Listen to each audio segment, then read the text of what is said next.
अगर आप मोटो ब्लॉगिंग में उतना चाहते हो ना, तो सबसे पहले भाई सुपर बाइक का होना बहुत ज़रूरी है। अगर आपके पास सुपर बाइक नहीं है तो भाई बहुत ही कम सपोर्ट मिलेगा।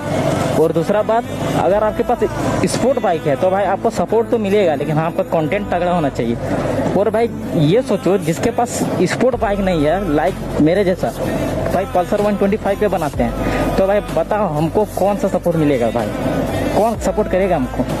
मेरे पास तो भाई ना ही ड्यूक है, ना ही एनएस है, ऐसे कोई स्पोर्ट बाइक भी नहीं है, नॉर्मल बाइक है भाई। ये तो हर किसी के पास रहता है। तो हमें पता है अगर हम वीडियो बना के डालेंगे भी ना तो भाई कोई रिस्पॉन्स नहीं करेगा, क्योंकि भाई बाइक से ही सब कुछ होता है। मोटो ब्लॉगिंग मतलब बाइक आपके पास एक अच्छा होना चाहिए, तभी भाई आपका मोटो ब्लॉगिंग चलेगा।